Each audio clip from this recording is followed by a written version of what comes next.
Bora, meu povo, começar nossa segunda aula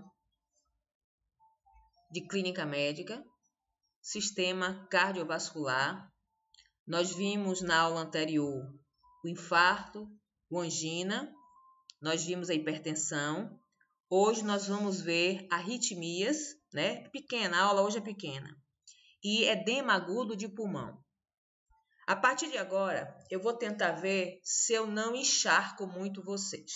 A de ontem foi mais pesada, porque praticamente todas as patologias que estavam ali, exceto angina, eu concordo, vocês já tinham pelo menos ouvido falar, certo?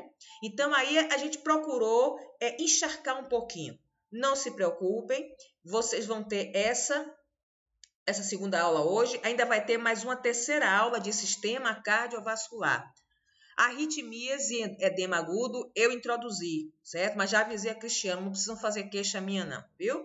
Então, assim, provavelmente, se nenhuma ideia me aparecer, até amanhã vocês ainda vão ter sistema cardiovascular. E aí, na quinta-feira, o que é que a gente vai fazer? Eu vou liberar uma apostila já amanhã, certo? Ou melhor, amanhã, na quarta-feira, hoje já amanhã eu já libero uma apostila, né? Nós vamos fazer um exercício, vamos assim dizer, certo? E vamos discutir, certo?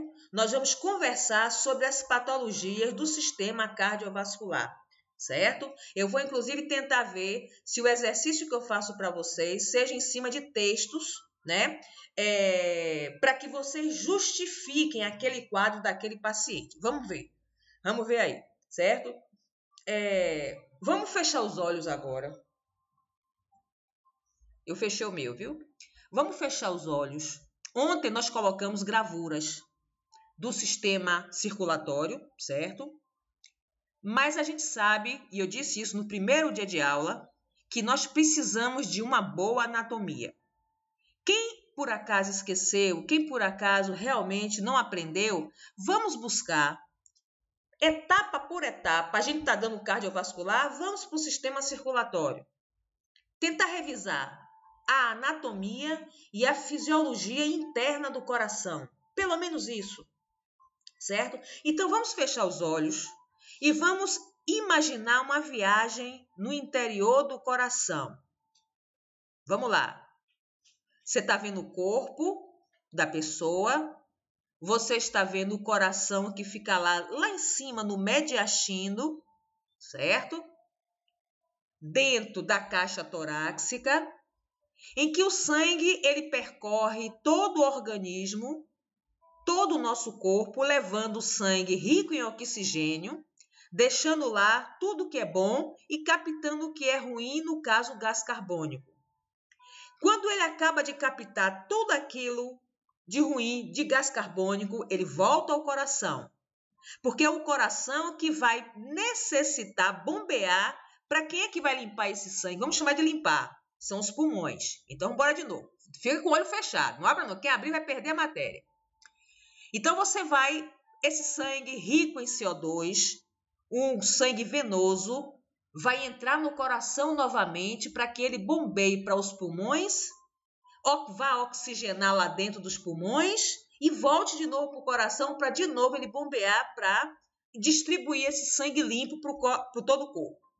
Então lá vai a gente. Nós estamos dentro de um rio sujo, ou seja, dentro do sangue venoso que está sujo porque ele está todo cheio de gás carbônico. Entra no coração, ele vai entrar pelas veias cavas. Uma parte entra pela veia cava superior e a outra parte pela veia cava inferior. Entrou no coração.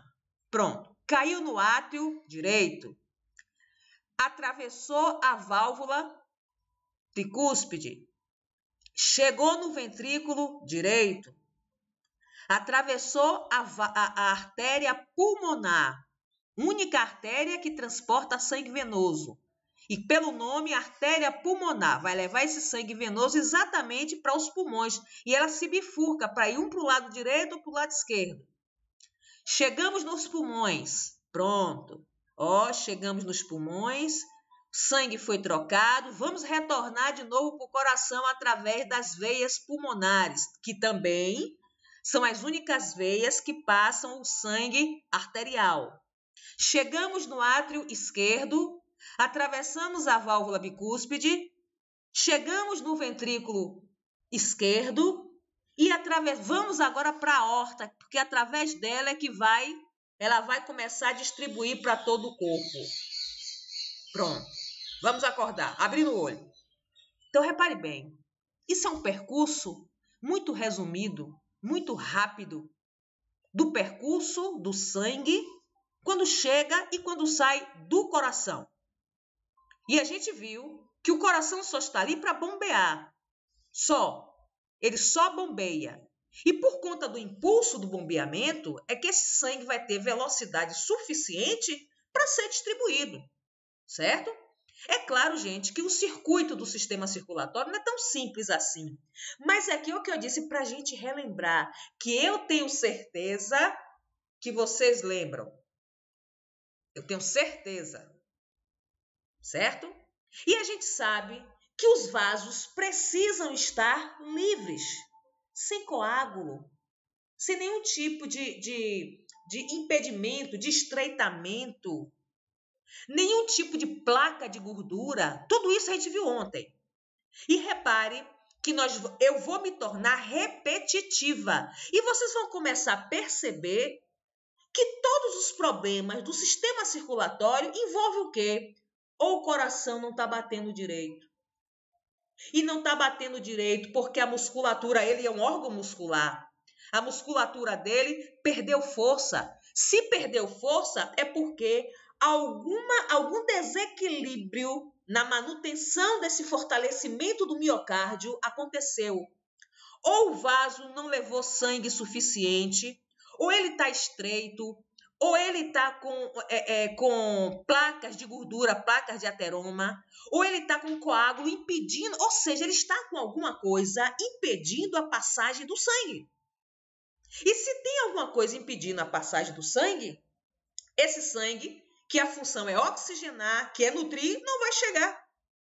E o coração, apesar dele bombear o sangue para fortalecer todos os tecidos do corpo, ele também faz parte desse corpo e ele precisa desse fortalecimento, desse sangue, dessa oxigenação, desses nutrientes, certo?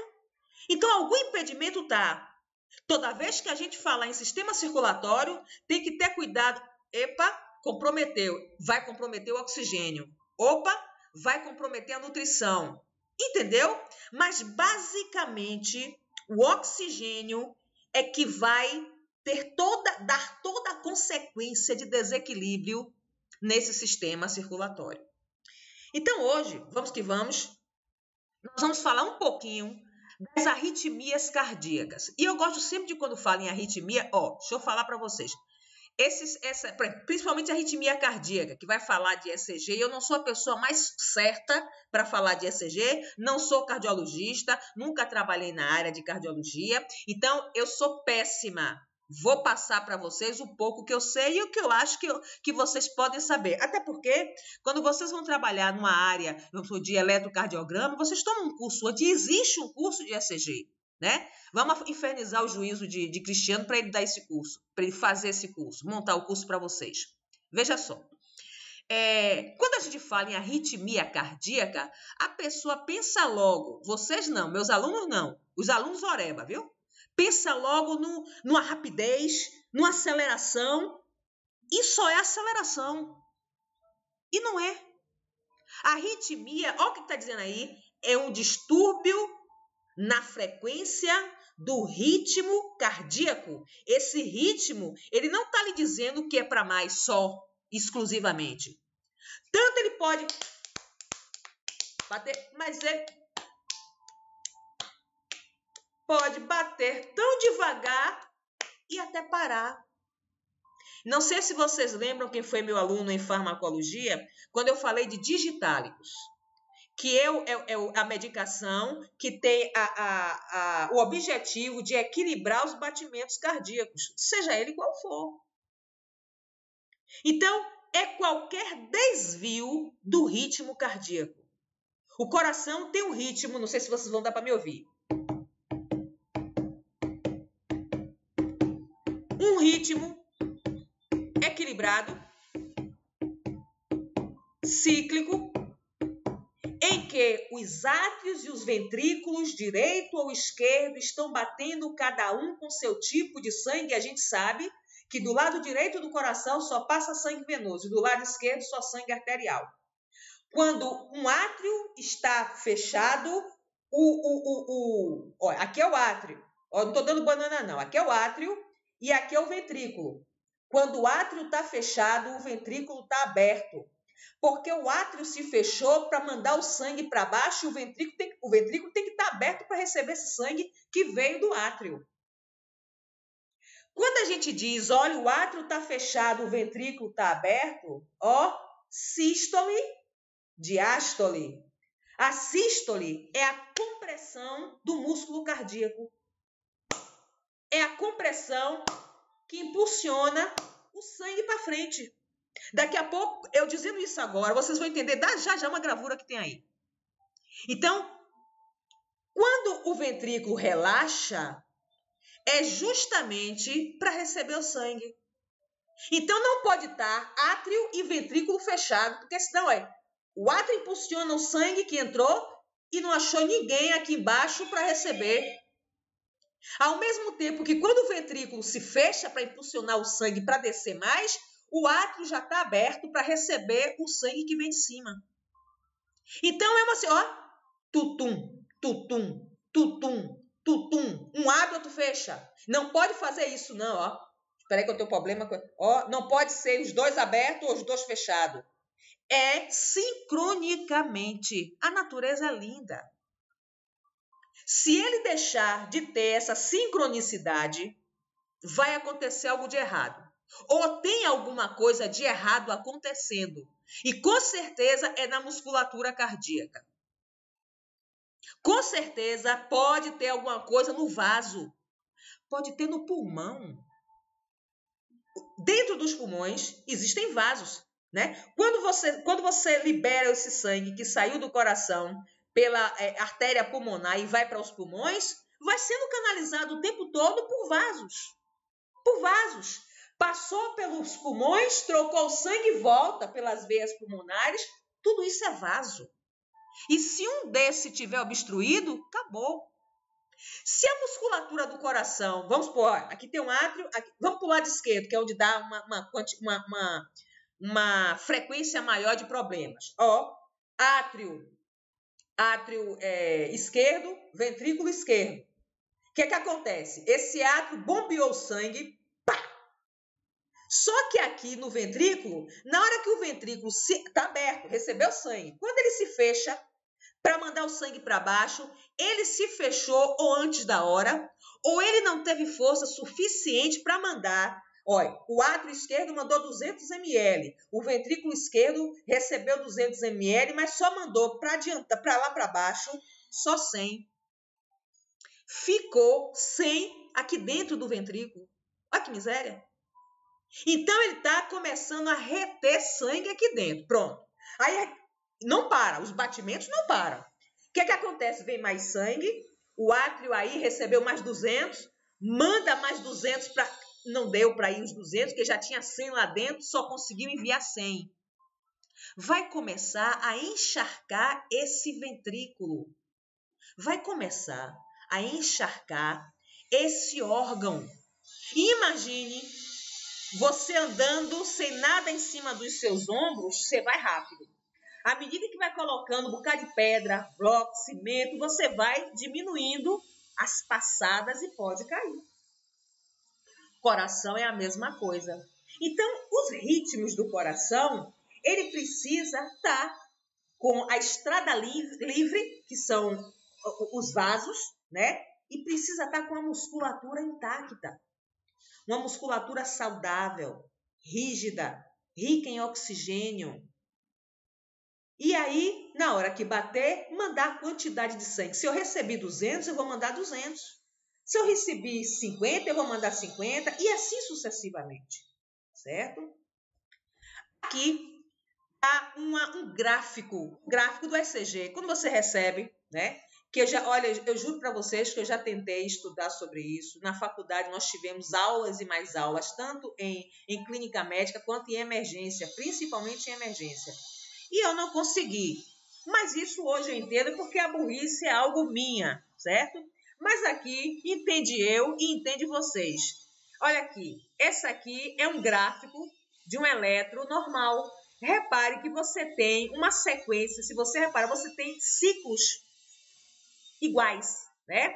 Você tem aqui, ó, ele sobe, desce, vai um pouquinho, sobe um pouquinho. Repare que esse ciclo daqui vai se repetir aqui, vai se repetir aqui, ou seja, vai se repetindo de forma igual. Quando você começa a ter problemas, repare, ele precisa, olha, quando você vê esse pico no gráfico, é o batimento maior, é a sístole. Quando você vai verificar a pressão arterial de um paciente, aquele som mais forte que você ouve para dar a PA maior, ali é a sístole. Quando você vai deixando de ouvir e o último batimento, que quase você não ouve direito, é a diástole. Então, o boom do coração mais forte é a sístole. Repare que quando ele fala aqui, ó, assistolia. Vige para o que é a sistolia. Pense bem, se eu disse que sístole é o batimento mais forte, a sistolia, o A em toda a nossa gramática, 90% quando você tem o prefixo A é de negação. Então, sistolia vem de sístole, assistolia vem da ausência da sístole. Ou seja, a ausência do batimento mais forte, o batimento mais importante para impulsionar o sangue. Entendeu? Então, quando uma pessoa está morrendo, quando uma pessoa está morta, se você colocar para ela fazer um eletro, você vai ver exatamente um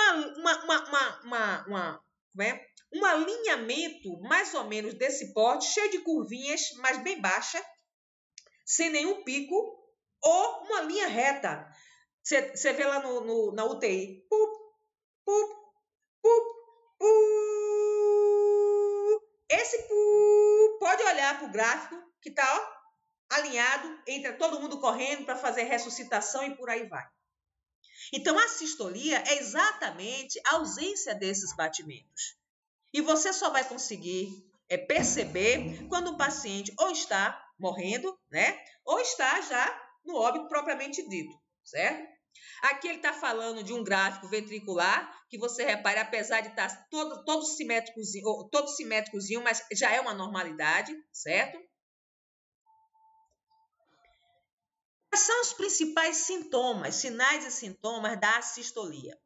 O paciente em assistolia sente um aperto, lembra da aula de ontem, porque geralmente, se não apressado o socorro, após o infarto, obviamente, o óbito vai acontecer. A assistolia vai acontecer.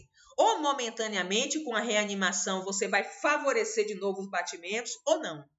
Então, o paciente em assistolia sente um aperto forte e rápido na parede torácica.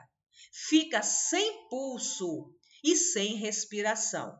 Repare que eu disse que o pulso, né? O pulso que vocês tocam e vão fazer a contagem, é nada mais o reflexo dos batimentos cardíacos. Quem não viu em fundamentos vai ver ainda. Você pode ver aqui, você pode ver aqui na carótida, você pode ver na pedial, ou seja, lá embaixo, na poplítea, ou seja, não tem só aqui o pulso, lá embaixo, no tornozelo, procurem lá para quem tem curiosidade, vá ver lá a pedial, se vocês não conseguem ver também uma pulsação. Atrás do joelho, né, na poplítea, também tem uma pulsação, e aqui, geralmente, quando é na emergência, o socorrista pega logo aqui, porque ela está mais próxima do coração, então o batimento dela é mais fácil de você conseguir detectar. O traçado eletrocardiográfico se torna isoelétrico, ou seja, iso de igual, ele fica por igual. Repare que ele inicialmente ele ainda consegue dar uns pequenos picos de batimento, dá baixa um pouco, depois fica meio retinho, depois dá de novo, ou seja, ele está começando a parar até, parar totalmente. Formado por uma linha reta ou ocasionalmente por raras ondulações, o que quer dizer ausência total da atividade elétrica e revela a cessação da atividade elétrica e mecânica do coração. Resumindo, parou o coração. Parou de bater. Né? E assim, é um momento muito tenso dentro da unidade. Ali, ninguém tá pensando em outra coisa a não ser fazer esse coração bater novamente.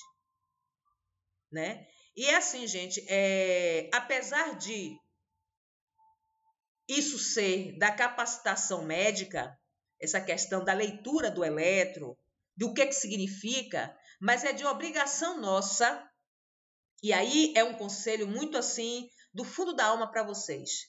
Quando tiver um curso de emergência com um bom profissional e um curso de ECG, eu digo de emergência porque as reanimações vocês vão aprender em emergência, certo? Eu vou tentar ver se eu consigo pôr um pouquinho aqui, certo? Eu tenho um cara chamado Francisco Borges. Quem tiver curiosidade, veja o site dele, ele promove muitos cursos. Ele, assim, é a insumidade da emergência aqui em Salvador. Quem não passou por ele, quem hoje dá curso nos bombeiros, muitos deles passaram por ele. Então, assim, um curso de reanimação cardiovascular, né? E um curso de ECG. Não vou dizer a vocês que é um curso fácil, mas também não é difícil não, só requer boa vontade. E outra, é um curso que o técnico de enfermagem, eu conheço uma pessoa que ela é técnica de enfermagem e trabalhou muito tempo no Hospital Português, era ela que comandava essa área da questão de fazer os ECGs, né? E vocês acabam aprendendo até o que o médico faz. É fantástico, viu? É um conselho que eu dou para vocês. Agora tem que ser um curso bom, certo? Frequência cardíaca normal varia de acordo com a idade. Quanto menor a idade, maior a frequência cardíaca. Um recém-nascido, 140 a 160 batimentos por minuto. Já o adulto, 60 a 100 batimentos por minuto. Então, à medida em que vai se crescendo, à medida que o indivíduo cresce e se desenvolve, essa frequência cardíaca vai caindo. E o normal seria esse padrão, 60 a 100 batimentos. Abaixo de 60, você já teria uma bradicardia. Acima dos 100, você já teria uma taquicardia. Certo? Então, é interessante, é importante, não é nem interessante a palavra, é importante que vocês saibam esse parâmetro que é vital. O que são os sinais vitais? São aqueles sinais que determinam a vitalidade do homem, do indivíduo, do paciente. Temperatura, pulso, respiração e ATA. São 4. Então, é importante que esses valores estejam na cabeça de vocês, que vocês aprendem em fundamentos, que eu não vou entrar no mérito agora, porque senão a gente vai embolar e misturar as instâncias. Certo? Basta que agora você saiba que quando você bota a mãozinha aqui no pulso, quando você chegar, depois que terminar a aula, vai lá e bote aqui, começa a contar. Você vai perceber que você estaria, obviamente vai estar, dentro da normalidade, vai estar entre 60 e 100. Quando você termina de fazer amor com seu marido, com seu namorado, com seu amante, com quem o diacho que vocês quiserem, pode olhar o batimento cardíaco, que está muito mais acima de 100. Quando você está ansiosa, quando você come quando você faz uma alimentação copiosa, pesada, quando você trabalha exaustivamente, quando você anda no sol, andando de um lado para outro, um atleta, quando termina de fazer seus exercícios físicos, pode observar que ele vai estar com taquicardia. Ou seja, os batimentos vão estar acima de 100.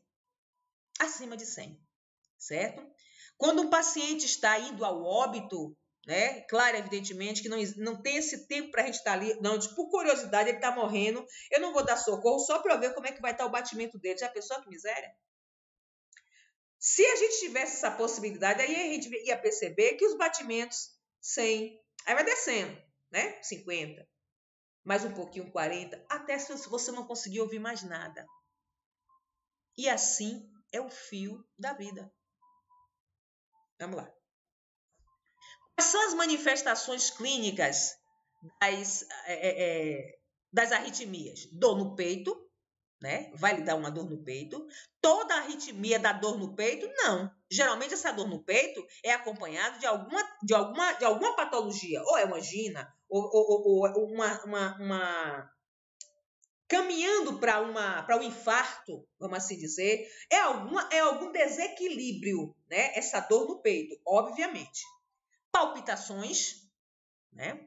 Falta de ar, claro, se você tem um desequilíbrio no batimento cardíaco, a quantidade de sangue vai ficar em desequilíbrio e, consequentemente, a oxigenação fica comprometida. Repare, toda patologia cardíaca, toda patologia do sistema cardiovascular é quase um ciclo. Tudo pode ter até a origem diferente, mas vai comprometer a corrente sanguínea.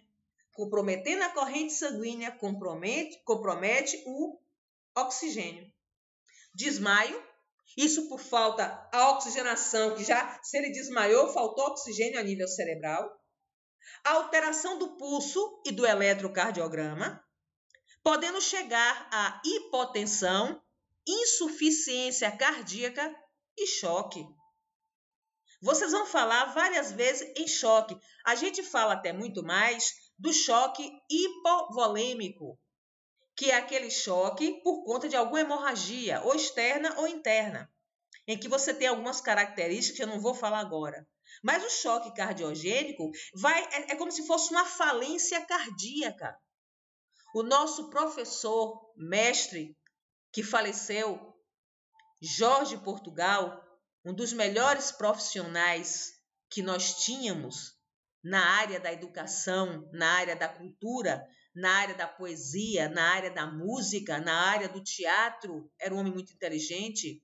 Ele teve um choque cardiogênico. Ele já vinha sofrendo há algum tempo de problemas cardíacos.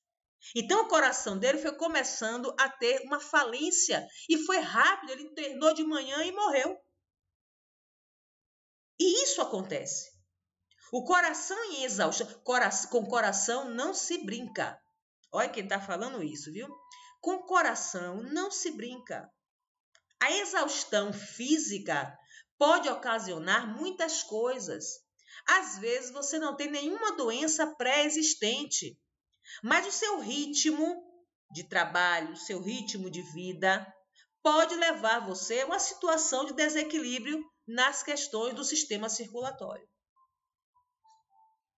Vocês vão assistir, eu vou depois da aula, vou mandar os vídeos para vocês e vai ter assim, são muitos vídeos e vocês vão ver que todos são assim até meio que repetitivos, mas que você para assim para analisar o quanto é frágil nosso sistema circulatório. Apesar de ser um sistema que ele não para de funcionar. Imagine, fique com o braço batendo.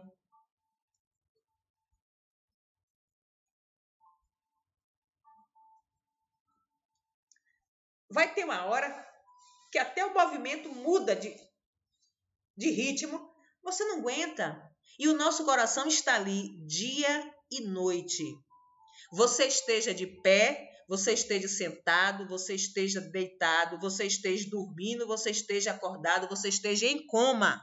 Ele está lá batendo. Papá, papá, papá. Ele sabe que dele depende o nosso cérebro, a nossa orientação, todo o mecanismo de defesa do nosso organismo. Ele é o único que não pode parar, porque depois que ele parar, acabou. Acabou. Tá triste, né? Mas é assim mesmo, isso é a vida. ECG, eletrocardiograma. Qual é a função dele? Registrar a atividade elétrica do coração. O coração tem atividade elétrica. Se você lembrar lá de anatomia, vocês vão relembrar falar do marca-passo, das redes de Purkinje, rede de rins, que nada são nódulo, nódulo sinusial, nódulo sinoatrial, ou seja, é como se tivesse pequenas válvulas que na hora que ele bate, é como desse um choque para ele funcionar. Repare que quando você tem uma parada, um dos mecanismos, né, quando a massagem não vai solucionar, o choque é que vai tentar reanimar aquele coração. Por quê? Porque no seu interior existe um mecanismo elétrico, condutor. Não é a eletricidade da nossa luz do dia a dia, mas é uma condução elétrica, como se fosse no nosso cérebro, os neurônios transmite a sensibilidade para o outro. Se você olhar num vídeo, parece eletricidade dando choque, curto-circuito. Pronto. Assim também é o coração. A passagem parece... não sei se vocês lembram, quando vocês deram músculo, né? O sistema muscular, vocês falaram em fibras que são voluntárias, fibras que são involuntárias e tem as fibras cardíacas. Mas a fibra cardíaca não é involuntária? Ela é uma fibra cardíaca. Ela é uma fibra que possui, apesar de ser uma fibra diferenciada, é como se fosse... Olha, lembra aí da carne? Se você olhar uma carne que você vai cortar, as fibras dela você consegue ver todas num sentido só. A do coração, não. A do coração parece uma rede, aquelas redinhas de fruta, que ao invés de ser assim, ó, sequenciada na horizontal, ela se entrelaça uma nas outras, por isso o nome rede. Por que ela precisa dessa rede? Porque ela precisa de, quando der um batimento aqui, vai refletir em todo o coração. Não pode refletir de um lado e não refletir no outro. Tem que refletir com a mesma sintonia. Então, o eletrocardiograma, ele registra essa atividade através de algo chamado eletrodos. Esses eletrodos vão ser colocados no indivíduo para que através... Vamos deixar isso para daqui a pouco. Depois daqui vocês vão ver como é que funciona. Não vou ensinar a fazer eletro, não, porque nem eu sei. A gente vai dar uma ideia que todo mundo algum dia já fez um eletro, né? O que eu estou dizendo é que o eletro, ele é responsável por registrar a atividade cardíaca através daqueles gráficos que hoje, inclusive, está muito requintado. Hoje, a leitura desses gráficos se faz até online. A enfermeira pode estar fazendo, ou o técnico de enfermagem fazendo lá no Hospital Português, e o médico aqui onde eu estou, Pernambués, vai receber todo aquele processo gráfico, toda aquela atividade do coração daquele paciente, e aqui ele faz a leitura e manda de volta. Tem gente que recebe em casa o resultado dos exames. Então, hoje já está assim, muito adiantado. A cardiologia hoje no nosso país, no mundo, está muito adiantada. Então, hoje só se morre do coração se realmente for algo súbito, certo? Então, assim, deixa eu passar para as gravuras, fica melhor. Olha aqui o aparelho, não tem só desse, tem diversos, inclusive tem uns pequenininhos, certo? Mas eu estou só falando que aí, olha, repare que ele está ali, ó, através do visor, fazendo o gráfico, desenhando o gráfico, e esse desenho vai como se está sendo impresso, né? É aquele exame que vai ser impresso para você ver seu exame. Uma ultrassom não é assim? Eletro também. Aqui é a posição que você vai colocar os eletrodos, né? E a abraçadeira do ECG. Eletrodos são as chupetinhas que coloca, que pode ser chupetinha ou pode ser também uns adesivozinhos. Aí ele está ali mostrando aonde é que são colocados rotineiramente, que pode mudar. Repare que ele está ao redor do coração e procurando a posição da onde ele quer, as posições chaves do coração. Qual é não sei. É uma coisa que eu nunca me interessei em aprender. Daí as chupetinhas, né? Os fios, né? E aqui a maquininha do eletro. Ó, aqui de novo, só que agora tipo os adesivozinhos, né? Que já tem inclusive os eletrodos aí. Serve como se fosse um condutor, os fios que vão conduzir aquilo que vem através dos eletrodos para chegar até a maquininha para ela, através dos impulsos, fazer o desenho. Olha aqui as braçadeiras, tem assim, menorzinhas, certo? Que bota no braço, aí eu não me pergunto direito, eu sei que bota na perna. E vai depender muito de onde. Ele faz uma variação, ele muda de posição, a depender do local do coração que ele quer ver a grafia. Né? Aí não me pergunte, que eu não posso me aprofundar, porque eu sou burra. Mas num curso de ECG que vocês vão tomar, vocês vão aprender e depois vão me dizer. Olha aqui, o paciente, né, com as chupetinhas, cada um com seus eletrodos, né? Olha a abraçadeira aqui, certo? E ele passa um gelzinho, porque o gel serve para conduzir essa questão elétrica. E aqui o aparelho que está, ó, desenhando o gráfico à medida que está batendo esse coração. E aqui, gente, ó, cada espaço desse que eu estou passando aqui o cursor tem um significativo. Cada traçado desse tem uma localização. É tudo muito lindo, muito bonito.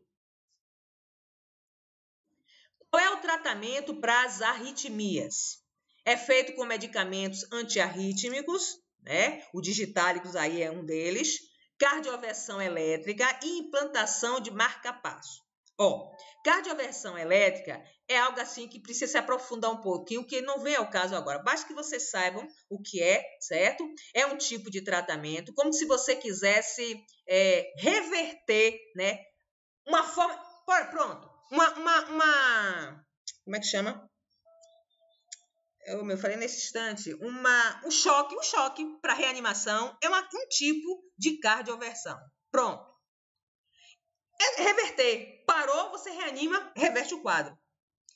Implantação de marca-passo, que nós temos normalmente. Nós temos o nosso marca-passo natural, que é um aparelho acionado por bateria, isso aí no caso do marca-passo artificial, certo?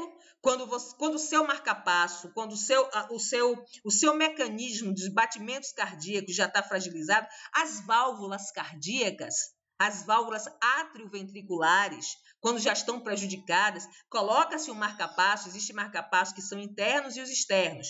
Então, é um aparelho acionado por bateria e que aplica estímulos elétricos através de cabos com eletrodos que estão em contato com o coração. Ele é usado para controlar falhas nos batimentos cardíacos, certo? Então, hoje o marca-passo, ele assim, no Hospital Português, inclusive, coloca fantasticamente, né? O Hospital Santa Isabel, que é referência nas questões cardíacas, ou seja, o marca-passo, o nome já está dizendo,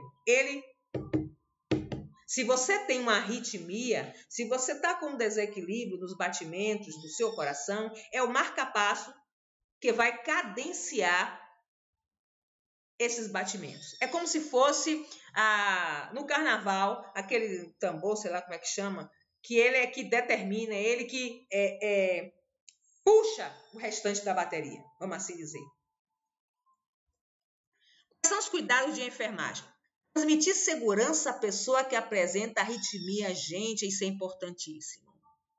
Aí é o apoio psicológico, fazer ver a seu paciente que ele não vai morrer.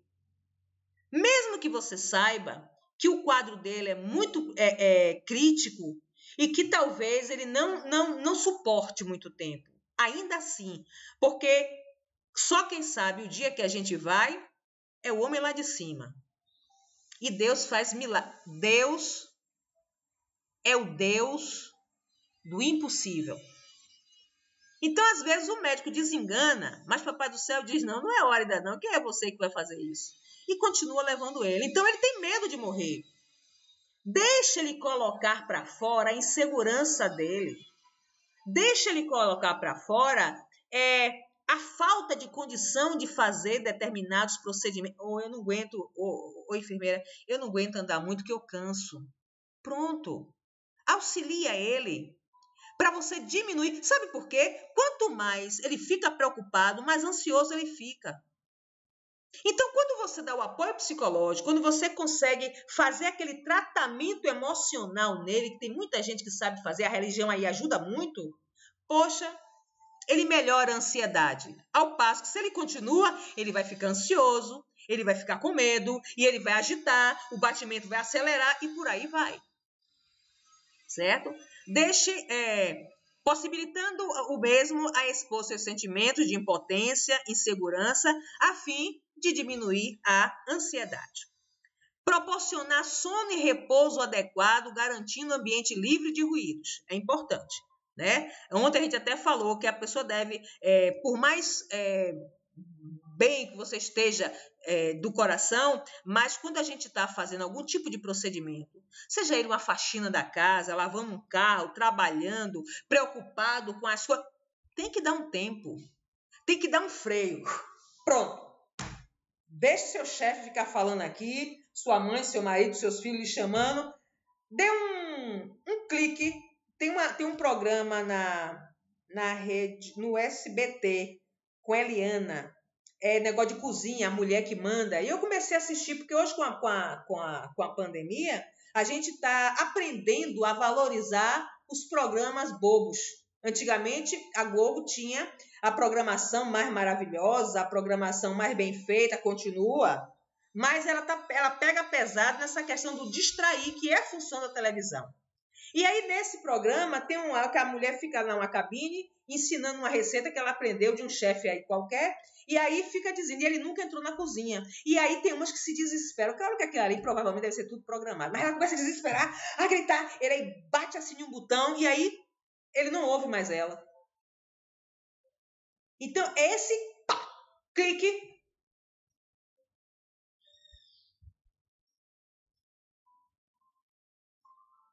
deixar vocês falando. O que foi? Será que a professora teve alguma coisa? Professora, olha a hora, eu estou pagando, vamos embora adiante. E você desligou. A gente precisa desligar vez em quando. A nossa vida precisa que o nosso corpo esteja descansado. Um corpo descansado é um corpo pensante. Um corpo descansado é um corpo que tem inteligência. Um corpo descansado é um corpo em equilíbrio. Um corpo descansado é um corpo que pensa. E se você não pensa, você não faz nada. Então, a gente precisa dar esse repouso momentâneo durante o dia. Proporcionar sono e repouso, a gente já falou. Monitorar sinais vitais, imprescindível. Toda e qualquer situação cardíaca, os sinais vitais é imprescindível. Oferecer oxigênio, se necessário, para reduzir a hipóxia. O que é hipóxia? Hipóxia, diminuição do oxigênio na célula. Hipoxemia, diminuição do oxigênio na corrente sanguínea, causada pela arritmia, que a gente já viu. Seja qual for o tipo da arritmia, a oxigenação vai ficar comprometida. Lá na frente você vai ver que o sistema respiratório também fica e o renal também fica. É uma cadeia, parece o efeito dominó. Então, oferecer oxigênio, às vezes, o médico prescreve. Muitas vezes, como medida profilática, para evitar algum tipo de dano. Porque sem oxigênio, o tecido morre. E se for a nível cerebral, como é que faz? Observar os cuidados com a administração dos antiarrítmicos. Se você vai administrar um digitálico, qualquer antiarrítmico, é para equilibrar os batimentos. Então, você precisa primeiro, antes de administrar, verificar o pulso. É o cuidado principal dos digitálicos. Vai ver o pulso antes, tem 130 batimentos por minuto. Pronto. Deu o digitálico, ele está com 130. Eu esqueço das coisas, gente. Depois que deu a medicação, vamos esperar lá mais ou menos meia hora ou uma hora de relógio. Vamos verificar de novo. Ó, saiu de 130, está com 90. Pronto, ele já entrou no padrão, que é 60 a 100. Entendeu? Então, é um cuidado da enferma. Não precisa que o médico prescreva no prontuário que você precisa verificar o pulso antes e depois.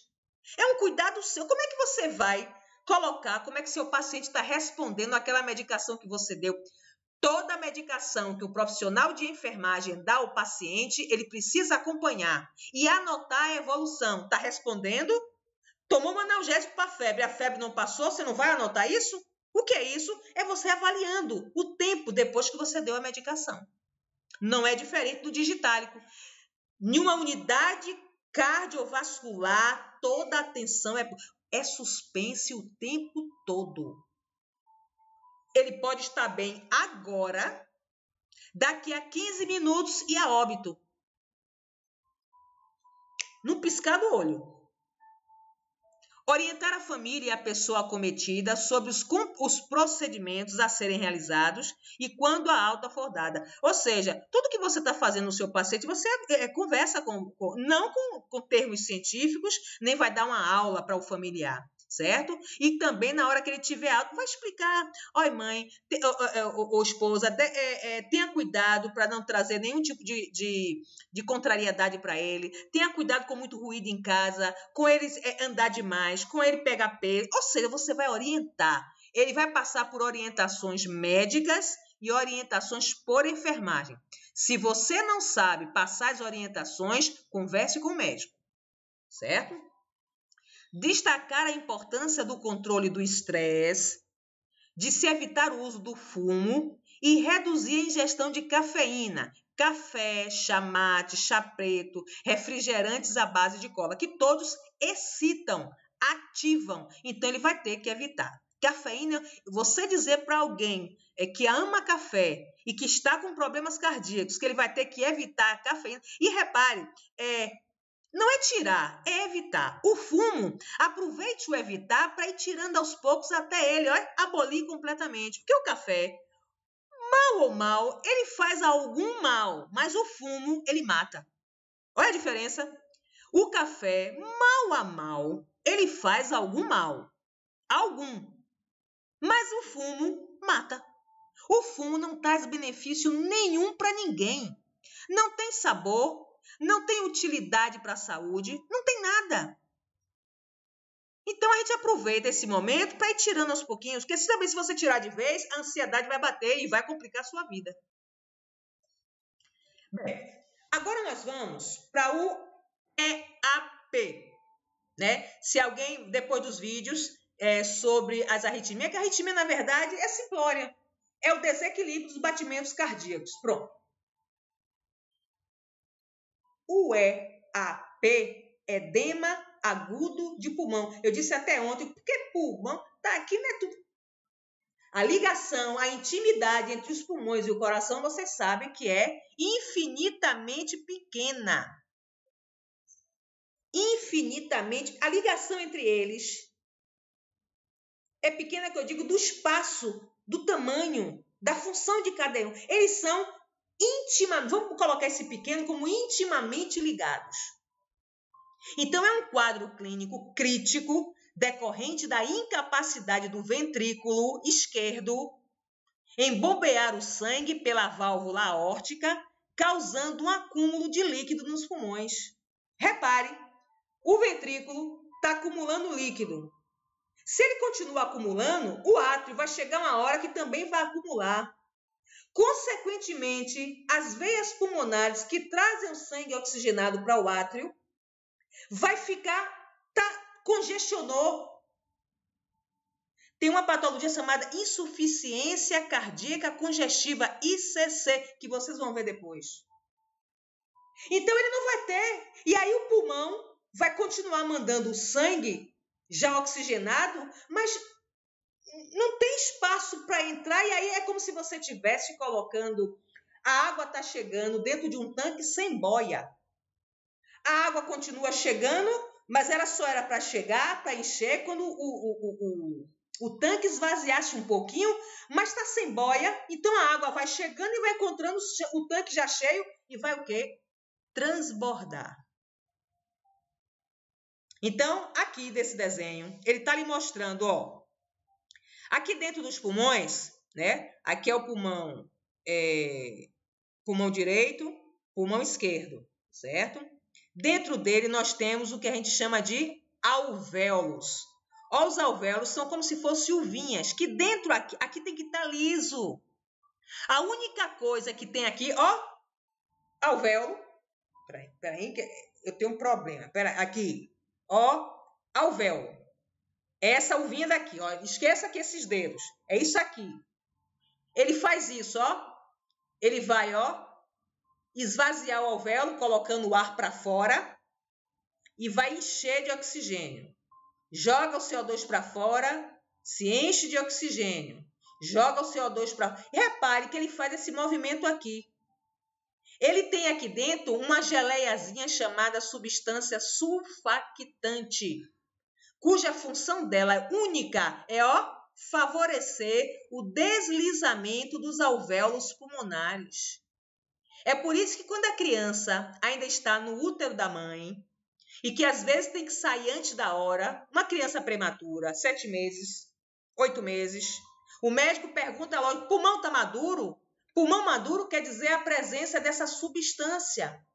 Porque enquanto ele está no útero, a hematose, a troca de gases, ela é feita pela corrente da mãe.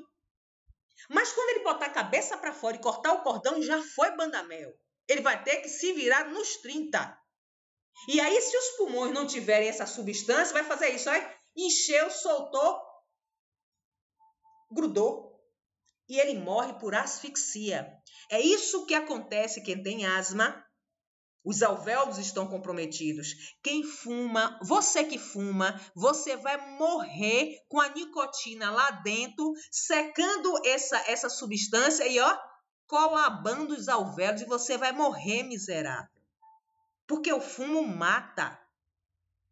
O fumo só serve para uma coisa, matar. Então, veja só. Aqui você tem, ó, os alvéolos ficam lá embaixo, depois dos bronquíolos, ó, árvore brônquica, vamos lembrar de anatomia. Ó, os alvéolos. Olha um alvéolo com edema pulmonar, cheio de líquido. Parece uma colmeia de abelha. Cada colmeiazinha dessa, cheia de líquido. Sabe quem faz também isso?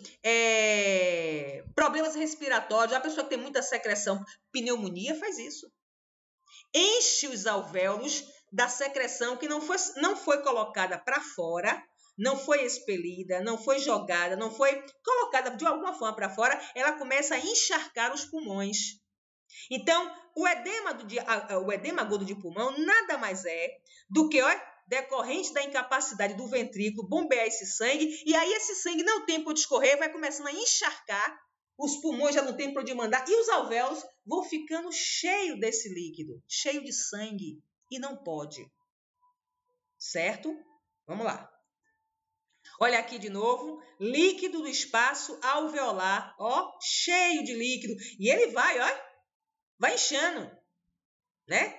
Às vezes até precisando mais lá na frente, quando a gente fala em sistema respiratório, a drenagem, a punção para retirada de líquido. Então, líquido no espaço alveolar. Bonito, né? Parece uma piscininha. Aqui você tem, ó, um pulmão normal, ó, normal, colocando o sangue aqui a nível de ventrículo esquerdo. Olha o que está acontecendo nesse daqui de baixo. Uma hipertensão, ou seja, o ventrículo está tensionado, está sendo forçado, está cheio. Esse sangue que está chegando aqui já não está conseguindo esvaziar, colocar todo que não tem como. Aí vai chegar uma hora que aqui o átrio vai se encher e esse átrio não vai ter mais espaço das veias pulmonares trazer mais sangue. E aí vai começar, o jeito é ficar lá no pulmão mesmo. E aí o pulmão começa a ficar pesado com esse excesso de líquido que não pode ser drenado. Atenção! Choque cardiogênico caracteriza... Aqui é o sintoma. O que for de choque cardiogênico, né, é um desequilíbrio do coração, fazendo ter todos os transtornos. Quase parecido com um infarto. Né? O infarto ocorre devido a um choque cardiogênico. Caracteriza-se por pressão arterial sistólica inferior a 90 milímetros de mercúrio. Que a gente viu que o ideal seria o quê? 140, 120 ainda a gente admite, certo? Então, significa que o batimento mais forte, ó, que era para ser 140, tá 90. Inquietude. Você fica agoniado, tá faltando oxigênio, tá faltando nutriente, tá faltando circulação. Você começa a ficar angustiado. A confusão mental pela oxigenação que está começando a ficar comprometida. Você já não sabe, de repente, que dia é hoje. Quem é você? Você vê o marido, pensa que é um artista de cinema, tô brincando. Mas a confusão mental vai existir. Você não sabe que dia é hoje, que hora é essa. Apatia, que é uma tendência a você começar a ficar apático, quieto. Às vezes você não fala nada, até com medo de saber a verdade. Coisa que não pode acontecer. Que pode evoluir para o coma.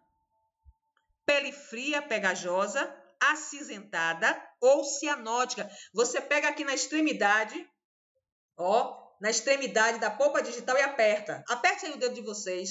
Vocês vão ver que quando você aperta, ele fica todo vermelho. Se ele ficar azul, veja o que está acontecendo. No caso de um paciente cardiopata, ele já está tendo algum tipo de problema. Ele está junto com essas características que a gente está falando, corra. Ele pode estar infartando. Taquicardia e oligúria. Repare que a única coisa aí que está a mais é a taquicardia. O coração está batendo mais rápido. Ou seja, ele está trabalhando ao contrário do que a gente poderia esperar. Poxa, está tudo parando, ele está rápido. Ele está tentando superar. É como se ele tivesse, poxa, eu vou bater mais rápido para suprir a necessidade de sangue dela. Então, o bater mais rápido é como se ele quisesse suprir essa deficiência de sangue. Que se o coração está batendo de mais devagar, qual é a força que o coração está tendo para empurrar esse sangue adiante? Oligúria é a diminuição da quantidade de urina. Se tem pouco sangue circulando, vai ter pouco sangue sendo filtrado para fazer a urina. Isso é um reflexo. Por isso que eu disse, olha, sistema respiratório e sistema urinário está assim, ó, atrelado, caminhando junto com o sistema circulatório. Depende dele. Qual essas predisposições para o edema agudo de pulmão? Insuficiência coronariana aguda, ou seja, angina, infarto, crise hipertensiva, quem tem com muita frequência essas crises, as arritmias cardíacas, as infecções que vocês vão ver na próxima aula, a anemia, a hiperidratação, ou seja, o excesso de líquido circulando, e a intoxicação digitálica, ou seja, o uso inadequado da medicação digitálica, né? Que aí o médico depois ele consegue ver isso, né? Isso aí é perigoso, é difícil. Não. Olha, quem gosta da área cardíaca, quando vai trabalhar lá, vive em suspense o tempo todo, mas acaba se adequando, porque os sintomas são bem parecidos. De todas as patologias, são bem parecidos. Sinais e sintomas. Dispneia, tosse inclusive é o nosso cão de guarda.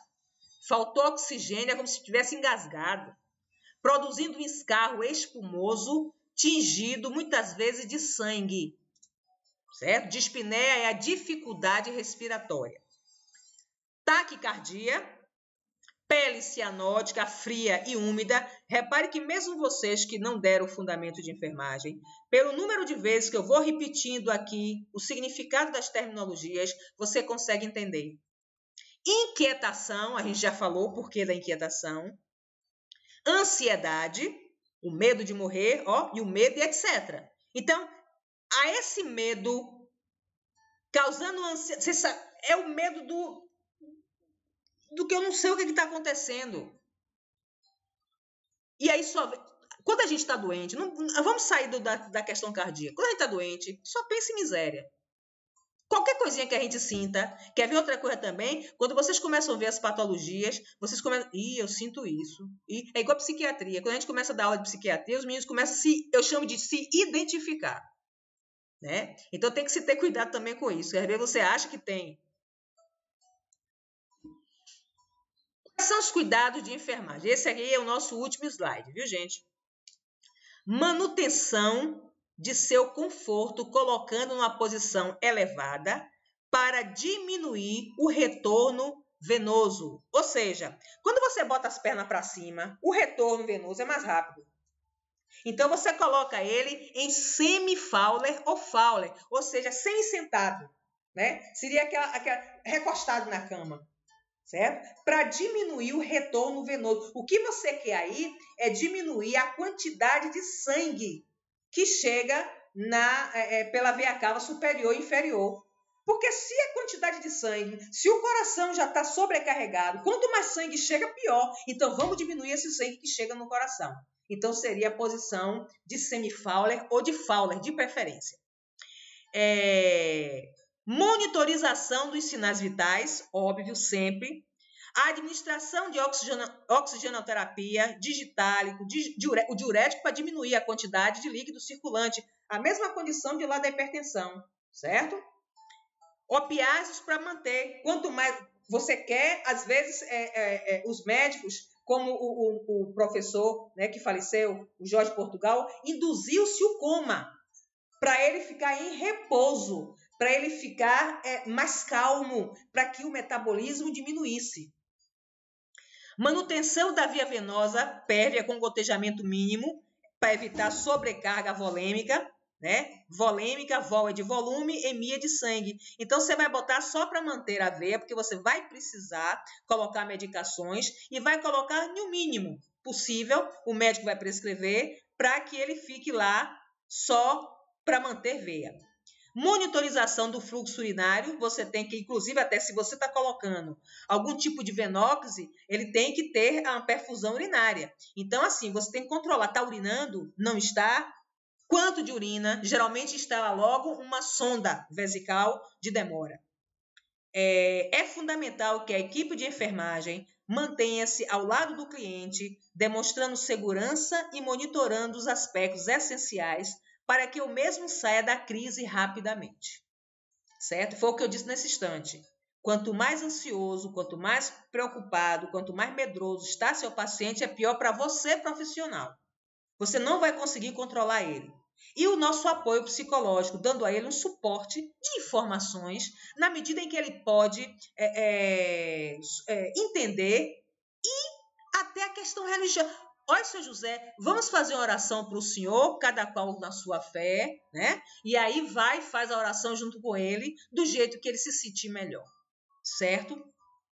Esse foi nosso último slide, né? Dessa aula. Eu vou passar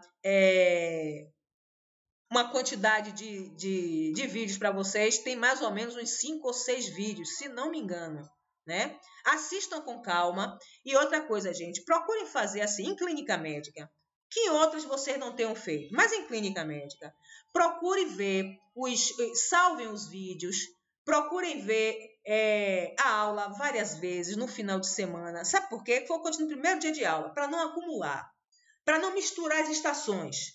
Por isso que, muito bem feito da coordenação, colocar as patologias por sistemas.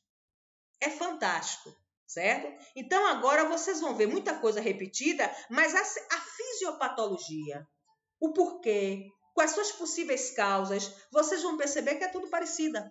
E fica mais fácil de vocês justificarem uma resposta qualquer que eu queira que vocês justifiquem. Tá bom? Beijo no coração de vocês.